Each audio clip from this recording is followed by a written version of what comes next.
Madame, Monsieur, bonsoir. Bienvenue au Forum de la presse, le rendez-vous hebdomadaire du studio Kalangou. Trois sujets ont dominé l'actualité cette semaine. Il s'agit de la visite de travail du Premier ministre nigérien Ali Mohamed Lamine Zen en Turquie du 31 janvier au 3 février 2024. À suivre dans notre forum de la presse, le rapport sur l'indice de perception de la corruption dans le monde. Le Niger est classé en 2023 125e sur 180 pays classés avec une note de 32 sur 100. L'actualité, c'est aussi la situation politique au Sénégal. L'atmosphère est explosive à Dakar depuis l'annonce samedi 3 février du report de l'élection présidentielle par le président sortant Macky Sall. L'opposition dénonce un coup d'État constitutionnel. Pour commenter et analyser tous ces faits, j'ai l'honneur et le plaisir de recevoir Abdoulaye Soumana, journaliste indépendant. Abdoulaye Soumana, bonsoir. Bonsoir. Hassan Boukara, journaliste à la radio alternative. Hassan Boukara, bonsoir. Bonsoir. Et Hussein Issa Jibo, journaliste indépendant. Bonsoir Hussein Issa Jibo. Bonsoir. À la modération, je suis Mokhtar Hamadou.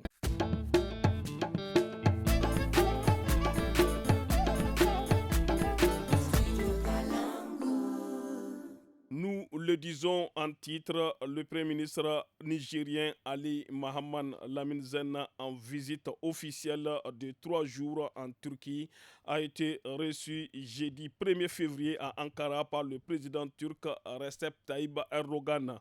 Cette visite s'effectue dans le cadre du renforcement des liens entre Ankara et Niamey sur fond de coopération économique et opposition aux interventions étrangères après le départ des forces militaires spéciales de la France ainsi que le retrait du Niger de la communauté économique des États de l'Afrique de l'Ouest CEDEAO. Dans ce contexte, Erdogan a souligné le soutien de la Turquie aux mesures prises par le Niger pour renforcer son indépendance politique, militaire et économique.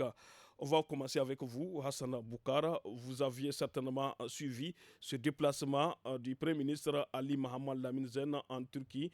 Le Niger cherche à diversifier ses partenaires depuis le coup d'État du 26 juillet 2023 qui a entraîné des sanctions de la part de la CEDEAO. Que peut-on retenir au sujet de cette visite du Premier ministre nigérien Ali Mohamed Lamine Zen en Turquie? Merci Mokhtar. Moi, je ne crois pas qu'on est en train de diversifier. On est en train de renforcer déjà des coopérations qui existent. On peut les diversifier d'une certaine façon, oui. Peut-être quand on parle des visites en Russie, en Iran, sont des visites après le retrait de la France. Voilà, que le Premier ministre a déjà effectué. Mais la Turquie est quand même un partenaire déjà avec lequel depuis une dizaine d'années, on avait une coopération assez poussée. Je pense que le président Issoufou, l'ancien président Bazoum, avait déjà tissé une relation avec la Turquie, ne serait-ce que par l'achat d'armes en Turquie pour lutter contre la coopération économique. Voilà, contre le terrorisme, mais aussi à la coopération économique. Je pense que ça arrive à un moment où la Turquie elle-même, elle est très intéressée par l'Afrique. On voit des sociétés turques venir conquérir des marchés au Niger, au Sénégal, dans d'autres pays de la sous-région. Notamment dans le domaine des infrastructures. Oui, dans plusieurs domaines en fait. Là, par exemple, on les voit même dans le domaine de l'éducation au Niger. Donc, il y a les infrastructures, il y a la communication, en tout cas dans les domaines stratégiques. Mais c'est aussi un peu partout sur le continent. Comme on le sait, la Turquie est pratiquement une puissance régionale aujourd'hui. Elle a une expertise à exporter sur le continent africain. Elle a des ressources et donc elle essaie vraiment de s'implanter en Afrique. Donc pour le Niger, après les événements du 26 juillet, certains de nos partenaires traditionnels, entre autres ceux de l'Union européenne, qui ne sont plus en bon terme avec le CNSP, donc ont suspendu leur coopération, même s'il y a un retour timide de certains. Et donc, du coup, ce qui reste au Niger, c'est de renforcer le lien avec ceux qui continuent, n'est-ce pas, à échanger avec le Niger. C'est la Russie, c'est l'Iran, c'est la Turquie. Et même sur le continent, un pays comme le Togo, on a continué à échanger puisque le Togo, d'un point de vue diplomatique, s'est aussi rapproché davantage avec la Bien crise que de la c'est un CEDEAO. pays de la CEDEAO. Oui, malgré que ce soit un pays de la CEDEAO. On a même vu le Premier ministre aller au Congo. Hein. Donc, tous les pays avec lesquels, en tout cas, une relation est possible, je pense que le Premier ministre continue à aller. Et sur la Turquie, encore une fois, du point de vue de la lutte contre l'insécurité au Sahel, la Turquie s'est présentée comme un partenaire, à la fois du Niger, mais aussi des autres pays. Donc, pour moi, c'est tout à fait logique que le Premier ministre Et c'est veuille se normal. rendre. Oui, qu'il veuille se rendre dans ce pays. Il ne serait pas surpris, par exemple, qu'il puisse effectuer prochainement un voyage en Chine, en Inde, qui sont les pays des BRICS, et qui ne sont pas forcément alignés sur la même position que les Occidentaux par rapport aux événements au Niger et au Sahel en général. Donc pour moi, c'est une visite. Si j'étais à la place du Premier ministre, je ferais cette visite, en tout cas les pays qui acceptent De encore coopérer de avec le coopérer Niger. avec le Niger. Et il n'a pas beaucoup de choix. Hein. J'imagine que la position qui est la sienne en ce moment, dans un pays où il faut à la fois trouver des ressources pour assurer le minimum, c'est-à-dire payer les salaires, assurer la lutte contre le terrorisme, En faire en dépit des sorte, sanctions oui, qui oui, pèsent. faire en sorte que l'administration puisse fonctionner. Donc partout où vous avez l'espoir qu'ils peuvent aider le Niger à aller de l'avant, je pense qu'il ne peut que faire ce choix-là. Merci beaucoup Hassan Boukara. Abdoulaye Soumana. Le Niger et la Turquie entretiennent des relations de partenariat dans plusieurs secteurs. Hassan Boukara l'avait souligné tout de suite, tels que l'éducation, la santé, les infrastructures et la sécurité. Le Niger est-il sur la bonne voie? Merci, M. Mokhtar. Le Niger ne peut qu'être que sur la bonne voie. Dès l'instant où la Turquie est un partenaire stratégique de longue date, Boukar l'avait Souligné tout de suite. souligné tout à l'heure, au temps de Issoufou et son prédécesseur Bazoum. Et aujourd'hui, le CNSP qui, d'une certaine mesure, a été, disons, isolé, maintenant est en train de faire un retour sur la scène internationale. Et je pense que c'est de bonne guerre que le CNSP aille vers ses partenaires, ceux-là qui ont quand même qui sont restés à son écoute au moment où le Niger est sous sanction de la CEDEAO et également de menaces d'attaque de la CEDEAO et notamment la France qui n'a pas quand même d'une certaine manière joué pleinement sa partition dans la lutte contre le terrorisme que nous vivons depuis pratiquement plus de 10 ans. Et c'est d'ailleurs même l'une des raisons qui a fait que le CNSP est intervenu sur la scène politique. Est-ce que le choix du Premier ministre ou bien de l'exécutif nigérien rassure les Nigériens? Bien sûr, le choix ne peut que rassurer du moment où aujourd'hui les Nigériens sont unanimes sur le fait qu'il faut tourner plus ou moins dos à l'Occident et diversifier les partenaires, renforcer ce qui existe et repartir sur de bonnes bases dans un partenariat gagnant-gagnant, comme on le dit. Voilà. Donc les Nigériens fondent beaucoup d'espoir en ce qui concerne ces nombreux déplacements de ces derniers jours-là du Premier ministre. C'est légitime et puis de bonne guerre parce qu'aujourd'hui, le CNSP, l'intrusion du CNSP au devant de la scène politique nationale a suscité beaucoup d'espoir. Et également, c'est la société civile nigérienne, la population dans son ensemble se sont retrouvés à travers, n'est-ce pas, les idéaux qu'incarne le CNSP. C'est donc normal qu'aujourd'hui, les Nigériens dans leur ensemble, en tout cas dans leur écrasante majorité, se retrouvent dans les actions que le CNSP est en train de poser jusque-là. Merci beaucoup Abdoulaye Soumana. Husseini Sajibo. En marge de cette visite, le président turc Recep Tayyip Erdogan a affirmé que la Turquie s'oppose et continuera de s'opposer aux interventions militaires étrangères visant le peuple nigérien. Erdogan a aussi annoncé l'intention de la Turquie de renforcer son soutien au Niger et de prendre des mesures pour accroître le volume des échanges commerciaux entre les deux pays. Quelle est votre opinion au sujet de la coopération entre le Niger et la Turquie? Mais moi, je pense que c'est tout à fait normal qu'il tienne ce discours. Erdogan a toujours été, comme on avait dit, opposé aux Occidentaux, aux velléités de contrôle des espaces africains et tout, il a de tout temps été comme ça. Il considère que c'est une espèce d'esclavage, n'est-ce pas? Et vous savez aussi, il y a un peu l'opinion occidentale vis-à-vis de la Turquie. La Turquie n'a rien à envier aux pays occidentaux. Vous l'avez visité? Absolument rien du tout. On était avec vous. Ok. Alors, à partir de ce moment, quand il dit ça, il sait de quoi il parle.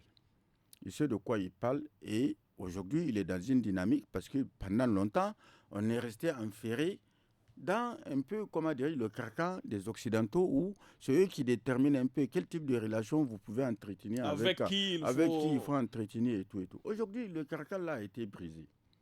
Alors, à partir du moment où le carcan est brisé, où c'est nous-mêmes qui allons vers ces partenaires-là, où on se méfiait. On ne voulait pas aller de manière frontale parce que tout simplement, ça allait susciter des critiques et tout, des observations, souvent, même des sanctions contre le pays. Aujourd'hui, il n'y a plus ça. Ce n'est pas nous qui avions décidé de rompre avec les pays de l'Union européenne. C'est suite à un événement. Ils se sont mis dans une logique où ils considèrent qu'ils ne peuvent plus coopérer avec notre pays parce que tout simplement, il y a un changement de régime anticonstitutionnel. Et ils n'ont pas tenu compte du fait que ce n'est pas la faute au peuple. Si cet événement-là est intervenu, le peuple n'avait pas, un mécanisme, un moyen pour empêcher ce genre de choses, des coups d'État. Quand ça arrive, ça arrive. Maintenant, malgré le fait qu'ils aient constaté qu'il y a un soutien massif des populations, ils ont continué à se rester dans cette logique. Moi, je dis à partir de cet instant, moi, je sais que Erdogan, c'est quelqu'un, chaque fois dans son discours, il ne les rate pas, les Occidentaux. À chaque fois, c'est du tac au tac. Vous l'attaquez, il vous attaque de manière frontale. Les pays occidentaux, ils le savent, les présidents occidentaux le savent. Il n'a rien à envier avec ces gens-là. Donc, selon vous, c'est un partenaire sûr? Mais il n'y a pas de doute. Moi, à mon niveau, il n'y a pas de doute, c'est un partenaire sûr. C'est des gens, quand on va intensifier, parce que tout à l'heure, vous avez dit, ce n'est pas une nouvelle coopération, c'est une coopération qui existe, mais il y avait des limites dans la coopération qu'on pouvait entretenir avec un certain nombre de pays. C'est les Occidentaux qui étiquetaient les pays. Voilà quel type de coopération vous pouvez lier avec tel pays, quel type de coopération. Aujourd'hui, il n'y a plus ça. On va aller là où se trouvent nos intérêts. S'ils sont prêts à faire des investissements, à développer l'industrie dans nos pays, mais on est preneur. Parce qu'il faut développer l'industrie, il faut développer, c'est ça qui permet de développer des pays. Mais pas venir avec des aides budgétaires insignifiantes qui ne peuvent pas permettre aux populations de sortir de la misère. Moi, c'est en cela que je dis, tout ce qu'il est en train d'entreprendre, en tout cas ce qui est en train d'être fait aujourd'hui, aller vers les Russes, aller vers l'Iran, aller vers, comment on appelle ça, le Congo, moi je dis c'est une très bonne chose. On va dans une dynamique de gagnant-gagnant. On sait ce qu'on veut, on va ceux qui peuvent nous donner satisfaction que de rester dans un carcan où on est resté pendant plus de 65 ans sans pouvoir sortir de l'auberge. Merci beaucoup, Hussein Issa. Le Premier ministre nigérien a récemment effectué des visites en Russie, vous l'avez rappelé, en Iran, où il a signé des accords de coopération bilatérale. Question unique à vous trois. Selon vous, quelles sont les attentes des Nigériens au sujet de toutes ces visites du Premier ministre? Je commence avec vous, Hassan, rapidement. Je pense que c'est de pouvoir défendre les intérêts économiques du Niger. Je pense que Hussein a déjà abordé cet aspect-là. Si on a aujourd'hui des investisseurs qui peuvent venir investir dans des domaines stratégiques, si on peut aller dans un domaine d'échange, d'expertise, parce que aussi, une des erreurs qu'on a commises pendant des années, les gens viennent avec leur expertise et le repartent avec. Est-ce qu'on peut aussi travailler à partager l'expertise de ceux qui sont en avance sur nous dans certains domaines? Je vois par exemple les travaux que font les Turcs, ici au Niger, au Sénégal, dans d'autres pays. Il y a une expertise qu'on doit pouvoir partager, n'est-ce pas, Mais je pense qu'une des choses qu'on attend aussi, c'est un peu mettre fin à l'isolement. Je pense que ce qui se passe aujourd'hui, les Occidentaux cherchent à isoler l'AES, cherchent à isoler le Niger, la CEDEAO fait la même chose. Donc je pense que la démarche du Niger aujourd'hui, au-delà de ce qui relève de la coopération traditionnelle entre les pays, notamment les rapports économiques. Il y a aussi une volonté de dire, écoutez, vous voulez nous imposer un encerclement, mais il y a des pays qui sont prêts à partager des choses avec nous dans ces moments difficiles. Donc, on saisit les opportunités que nous avons pour être présents aussi sur la scène internationale. Ablaye Soumana, rapidement. Oui, effectivement, pour être présent sur la scène internationale, sortir de notre pays de son isolement, les attentes des populations ne peuvent qu'être que grandes. Et Arimi et l'autre, Abba vient de le dire, du point de vue infrastructure, du point de vue éducation, et santé militaire. Tout ce que vous pouvez imaginer. Donc, le Nigérien attend de ces rencontres, de ces sorties du Premier ministre, vraiment des gains, comme on dit. Voilà. Merci beaucoup, Ablaye Soumana. Hussein Issa Jibo, rapidement.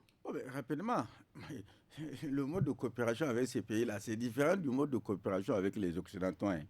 Eux, quand ils promettent, ils concrétisent rapidement. Et si on peut te promettre, il faut attendre 2-3 ans avant de voir. Il n'y a pas de conditions. Non, il n'y a pas de. Souvent, bon, je ne dis pas, dans toute coopération, il y a toujours des conditionnalités. Mais eux, ils sont beaucoup plus souples, pragmatiques dans la manière de faire. Et c'est ça le plus important. Tandis que de l'autre côté, on va dépenser l'essentiel de l'argent qu'on t'a donné dans des choses futiles, alors que voilà les attentes des populations. Moi, je dis c'est en cela que, quand vous voyez un peu avec la coopération, la redynamisation de la coopération entre le Mali et la Russie, vous avez vu en un laps de temps comment l'armée malienne a monté en puissance. A monté en puissance. C'est des choses qu'on veut. Mais que des gens viennent s'asseoir chez nous, pour qu'ils soient là pour nous aider, ils sont incapables de nous donner même, ils nous donnent des vieilles armes. Ça sert à quoi?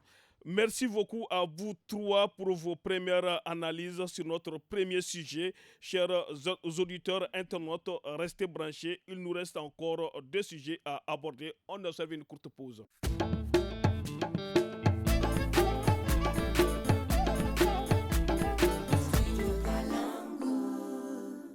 Passons à présent au deuxième sujet du forum de la presse du studio Kalangou.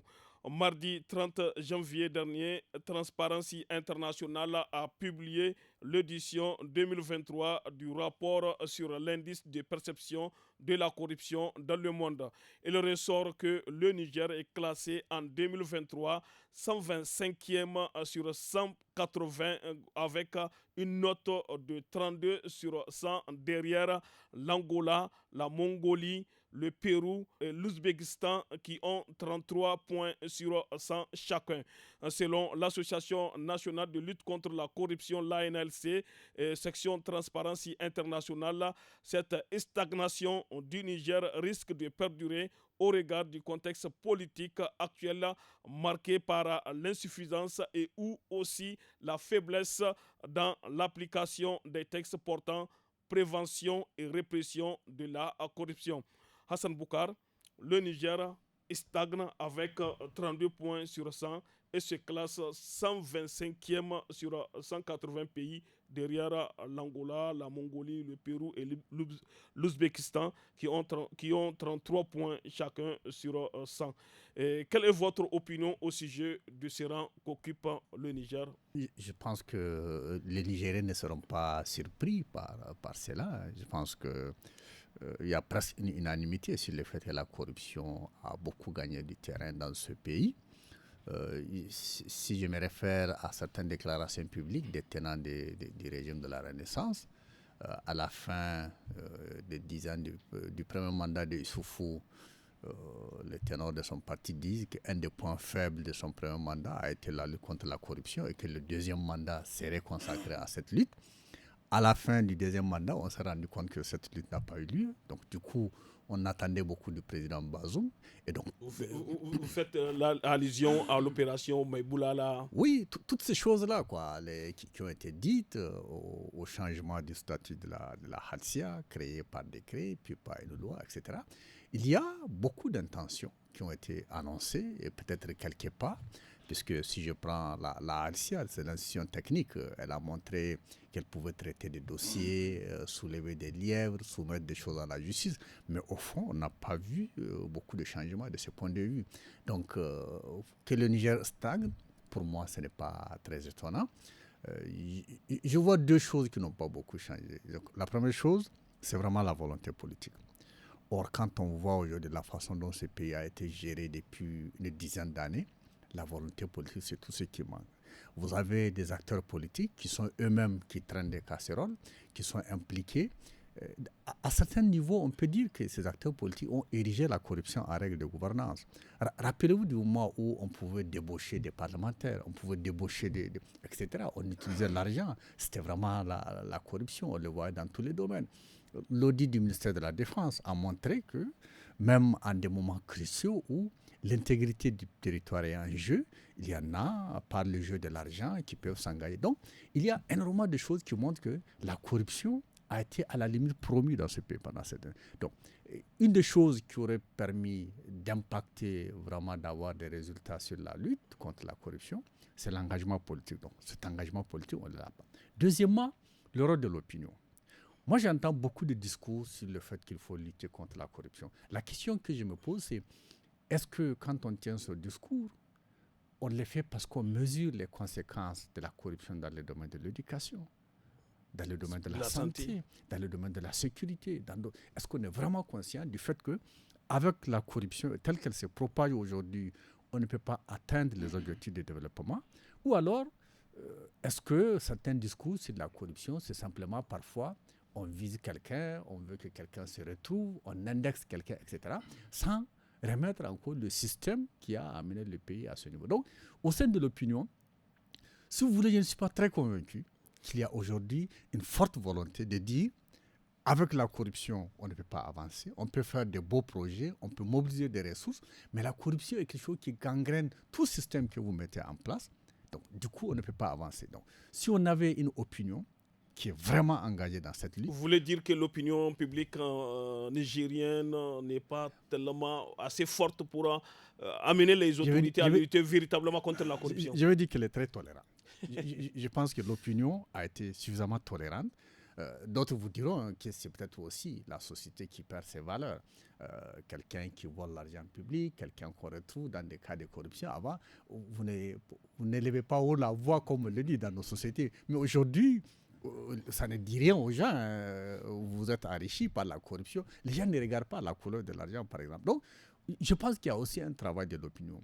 Pour moi, l'opinion n'a pas suffisamment montré que, quoi qu'il en soit, elle ne veut pas laisser prospérer, même dans des domaines comme l'éducation. Je me réfère un peu à certaines études faites par le LASDEL, par exemple, qui montrent comment ça déstabilise l'administration, comment des secteurs aussi importants que l'éducation et la santé souffrent aujourd'hui de la propagation de la corruption.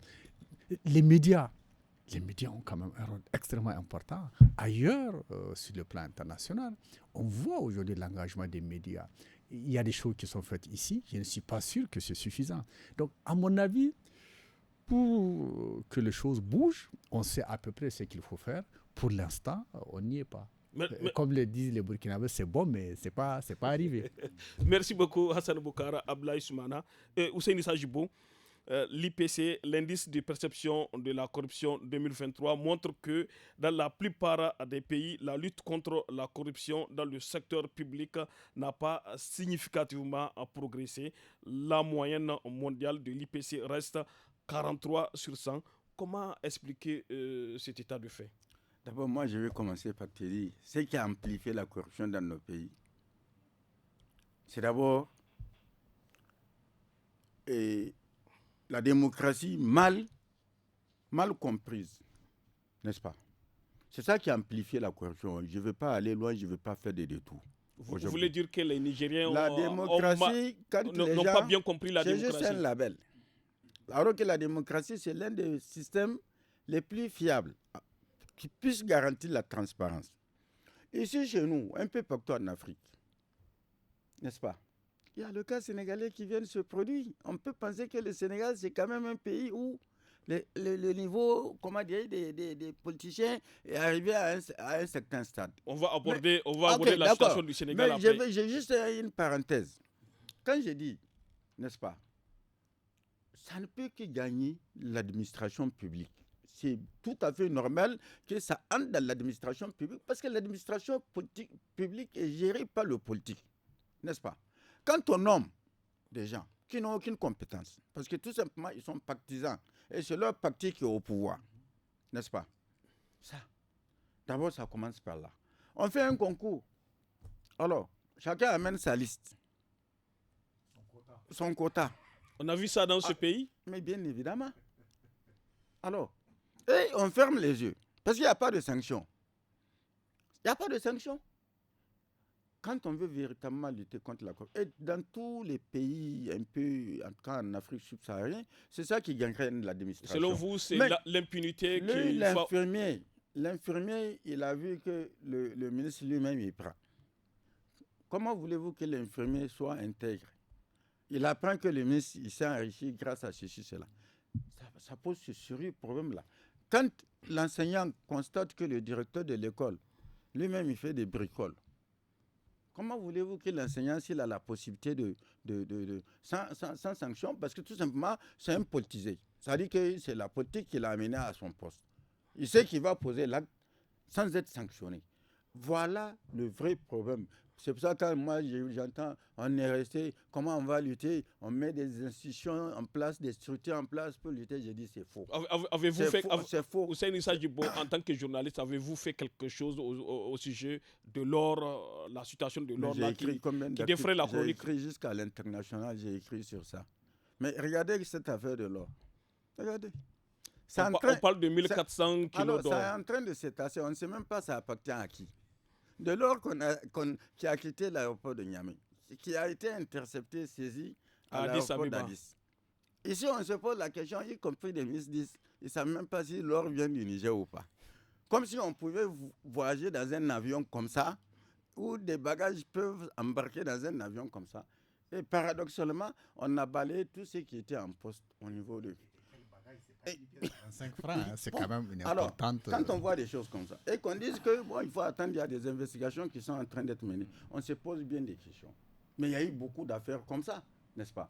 Et c'est en cela que j'ai dit, si on veut lutter véritablement contre la corruption, il faut des sanctions sévères. C'est-à-dire qu'il n'y a pas d'arrangement. Mais malheureusement... Contre le corrompu et le corrupteur. Mais non, il n'y a pas d'arrangement. On ne peut pas arranger. Parce qu'il faut la pédagogie de l'exemple. Mais quoi qu'on dise, quand les gens parlent souvent, autant de conseils, pourquoi les gens ne touchaient pas aux deniers publics? Parce qu'il n'y a pas de possibilité d'échapper. Quand vous touchez aux deniers publics, même si c'est ses propres parents, ils les sanctionnent. Alors, on se retrouve dans une situation où c'est à la tête du client. C'est notre militant. Il faut le protéger. Il est impliqué dans des histoires de malversation. On le saute de son poste, on lui trouve un point de chute doré. Il y a eu beaucoup de cas sous la Renaissance. Merci beaucoup, Hussein Issa Djibo.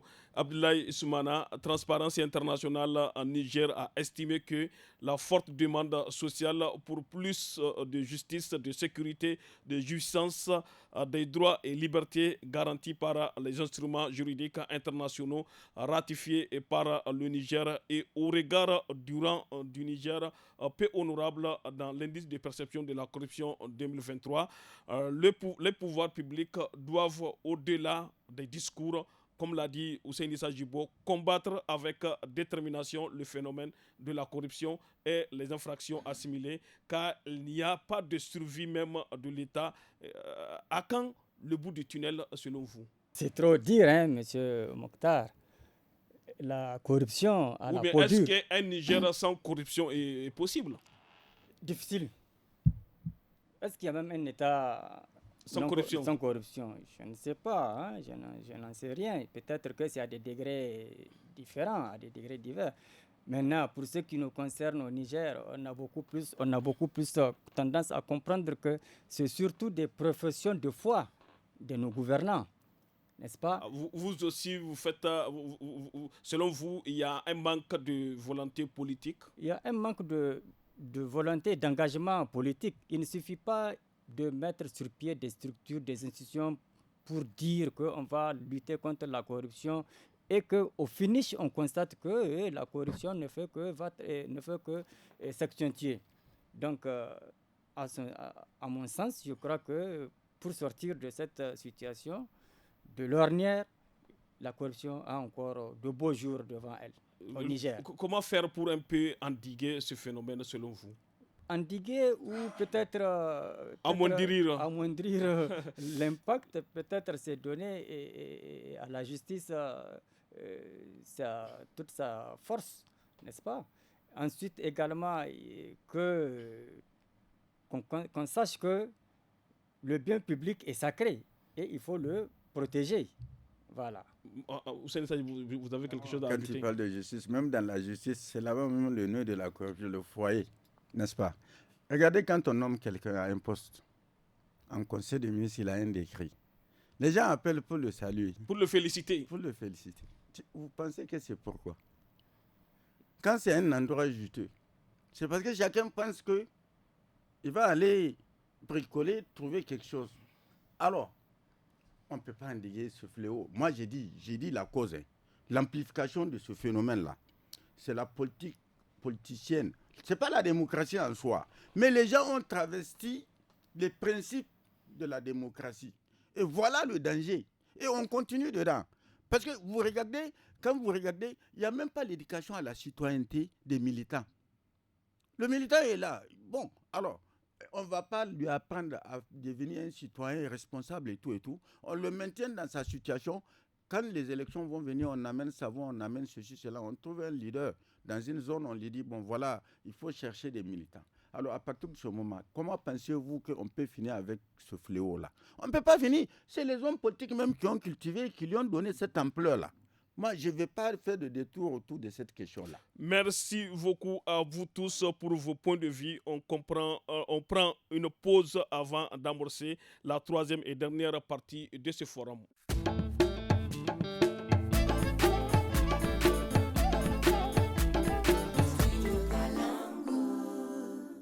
Au Sénégal, l'Assemblée nationale a adopté lundi 5 janvier sans débat le projet de loi portant un report de la présidentielle du 25 février 2024 après l'évacuation forcée des députés de l'opposition. Le scrutin se tiendra le 15 décembre 2024 à la faveur d'un amendement alors que le texte initial préconisait un report de 6 mois. L'article 2 du même texte, adopté proroge le mandat du président sortant Macky Sall jusqu'à la passation de service avec son successeur. 104 députés ont donc voté pour et une voix contre sur les 165 qui compte le Parlement au terme d'une plénière houleuse et suspendue à plusieurs reprises. Ousseini Sajibou, le vote s'est déroulé finalement en l'absence des députés de l'opposition évacués de force de la salle par les éléments des forces de défense et de sécurité. Quelle est votre opinion au sujet de la situation politique au Sénégal? D'abord, moi, je considère que ce n'est pas un vote, c'est un braquage. Tout simplement. Pourquoi tu vas parler de vote? On vient avec des gendarmes, on dit aux députés, on les force à sortir. Les députés de l'opposition. Les députés de l'opposition. À partir de ce moment, ce n'est plus une assemblée. C'est un clan qui a décidé que Macky Sall va continuer. En violation des dispositions prévues par les textes sénégalais. Alors, on va me parler de vote. Oui, parce que le même narratif des institutions CEDEAO, machin, tout ça là. Il n'y a pas eu de vote. C'est un coup d'État en bonne et due forme. C'est un coup d'État. Oui, voilà ce que le Sénégal fait partie quand même des pays qui ont sanctionné sévèrement le Niger à la suite du coup d'État du 26 juillet. Ça, c'est un civil. Le coup d'État... Mais il y a une différence entre le coup d'État constitutionnel et le coup d'État militaire. Et si en plus c'est un membre du syndicat. À partir du moment où c'est un membre du syndicat... Syndicat de quoi? Syndicat des chefs d'État. Ah, de la CEDEAO? Mais bien sûr. Mais on ne va pas lâcher notre militant. Ce que cela veut dire. C'est ce que ça signifie. Non, sinon, quelle est la différence? Ici, c'est des gens qui tiennent les armes. Lui-même, Macky Sall a utilisé les armes pour faire son forfait, sa forfaiture, pour faire sa forfaiture. Le fait d'investir un parlement, alors, ça veut dire que Le Parlement même, ça m'appartient. Comme vous n'êtes pas d'accord que je puisse prolonger. Lui, il dit 6 mois. Mais finalement, c'est presque un an. Les élèves sont venus, ils ont dit non, 6 mois c'est peu. Tu peux continuer jusqu'au 25 décembre. Bon, alors, c'est ça qu'on appelle démocratie. Voilà le problème. Et ça, c'est l'effet de la corruption. Le Sénégal, quand même, on peut considérer que c'est un modèle. De la démocratie en Afrique de l'Ouest. Un modèle démocratique fort en Afrique. Mais on voit des situations comme ça. Et la CEDEAO, vous avez vu le comportement de la CEDEAO? Ils exhortent à trouver une solution, une solution par le dialogue. Mais est-ce qu'on a besoin de dialoguer dans le cas d'espèce? Le monsieur, il a braqué. Il devait s'en aller. Il refuse de s'en aller. Mais où est la différence? Et il a utilisé la force publique. Parce que ce n'est pas sa force, c'est la force publique. Alors, la différence, c'est seulement c'est un civil.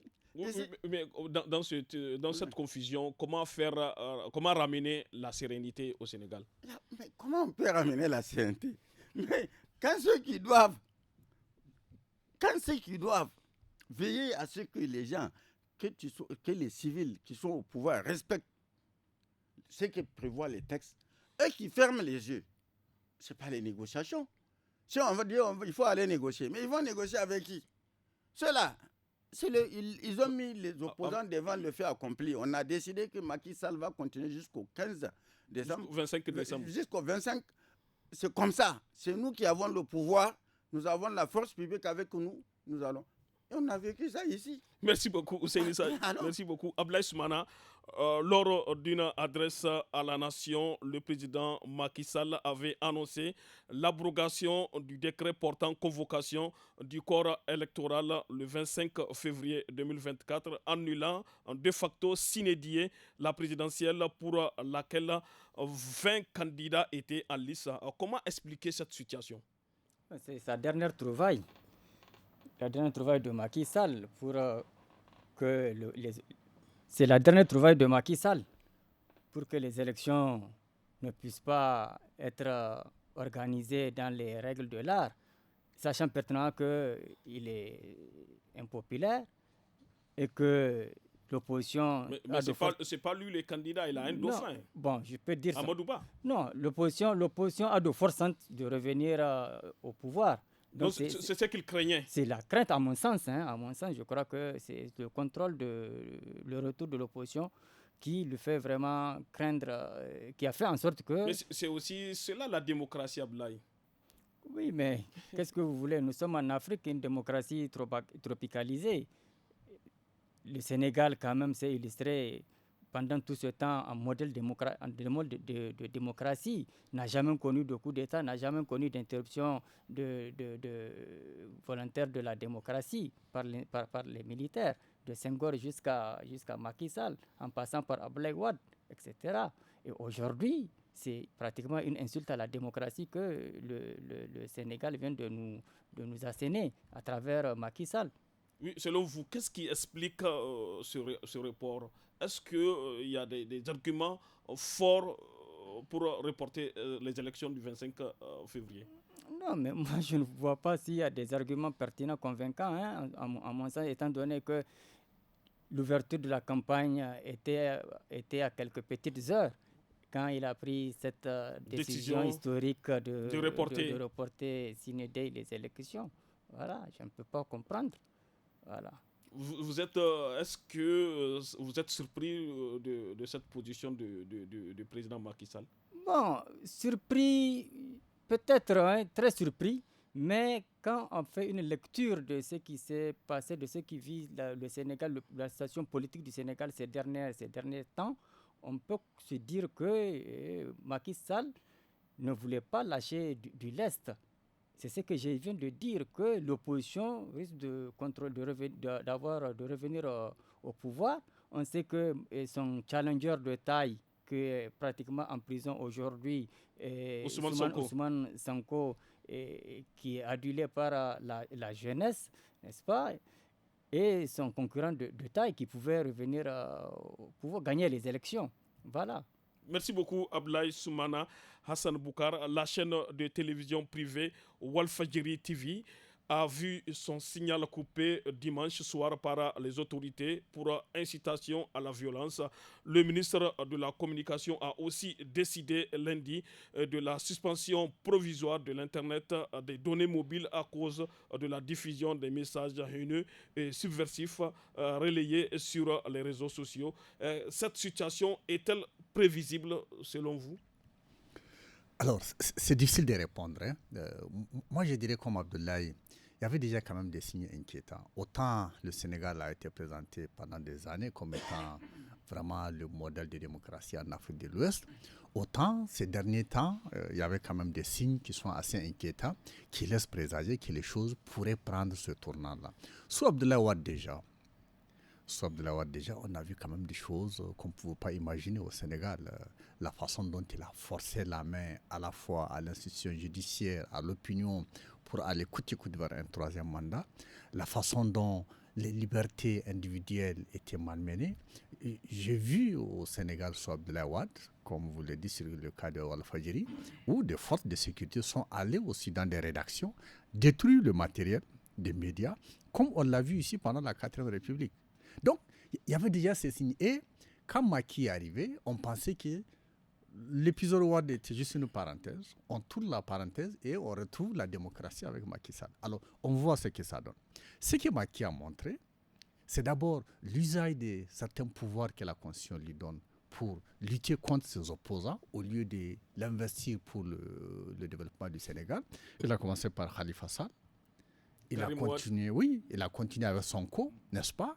Alors, tout ça, les Sénégalais l'ont quand même laissé grignoter du territoire et il a pensé qu'il pouvait tout faire. Je pense qu'il a déjà montré aujourd'hui qu'il pouvait utiliser ça. Là-bas aussi, c'est à cause de la faiblesse de l'opinion publique.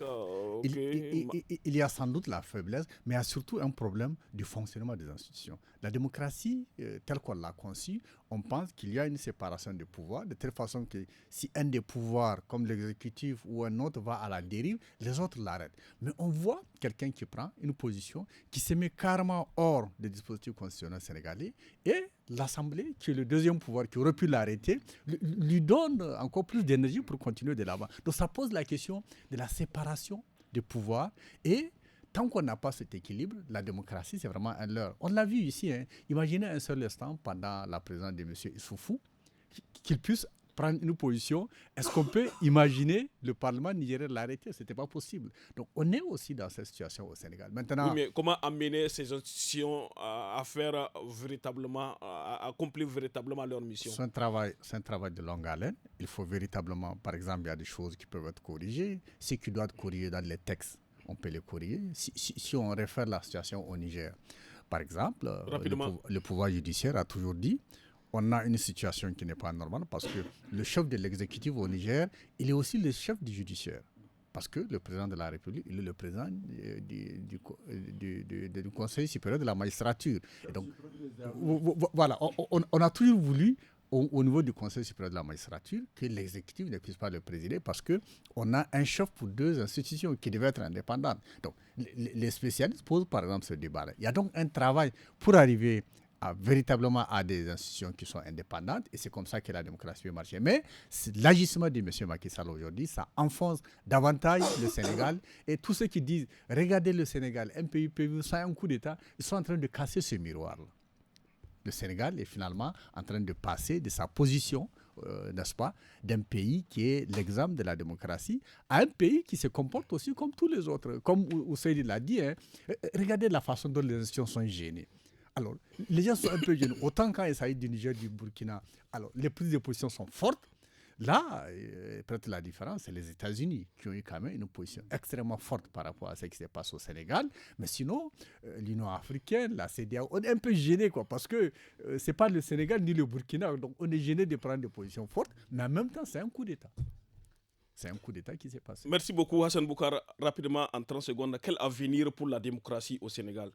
Rapidement. Pas seulement au Sénégal. Moi, je parle de la démocratie de manière générale en Afrique subsaharienne. Parce que quand on parle de...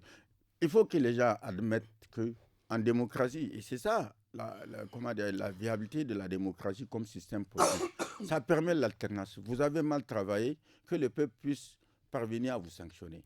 Mais ici en Afrique, là. Oui, mais quelle issue par rapport à Tout cette à situation l'heure, Abba vient de dire, quelle issue? La véritable séparation de pouvoir. Dans une démocratie où tout le monde pense que le président, c'est le super-homme. Celui qui contrôle, il donne des instructions à l'Assemblée. Celui qui contrôle les juges. Celui qui contrôle l'armée. Alors, à partir de ce moment, il n'y a plus de démocratie. On a un monarque, quelqu'un qui est là, sous le label, démocratique. Il est là, il est puissant, il est plus puissant. On prend des instructions chez lui. Alors, à partir de ce moment, qu'est-ce qu'on peut faire? Qu'est-ce qu'on peut faire? Mettre des garde-fous, créer des conditions pour qu'on dissocie tout. Merci. On parle du pouvoir du peuple par le peuple, on parle de séparation de pouvoir, le législatif, le judiciaire et l'exécutif. Il faut qu'on se mette dans la tête qu'à partir du moment où c'est ça, que l'exécutif ne puisse plus exercer une influence quelconque. Mais que le député soit un député, comme on dit, tout mandat impératif est nul. Merci beaucoup à tous. Nous sommes au terme de ce forum du studio Kalangou. Merci à nos invités, Ablaye Soumana, journaliste indépendant, Hassan Boukar, journaliste à la radio alternative, et Hussein Issa Jibo, journaliste indépendant. Merci aussi à vous tous, chers auditrices, auditeurs, téléspectatrices, téléspectateurs et internautes pour votre fidélité au programme du studio Kalangou. Rendez-vous samedi et dimanche dès 17h sur nos 52 radios pour suivre l'actu des jeunes suivis de tous à la FADA. Et à partir de 18h15 samedi, suivez le forum à Houssa et dimanche c'est lui en Zarma. Si vous nous avez suivis en cours de diffusion, pas de soucis, rendez-vous sur notre site internet www.istudiokalangu.org et sur nos réseaux sociaux. Merci aussi à la technique côté son assurée par Issa Lawali, à la réalisation vidéo Mustafa Ayouba. C'était Mokhtar Hamadou à la modération du forum. Merci, à la prochaine.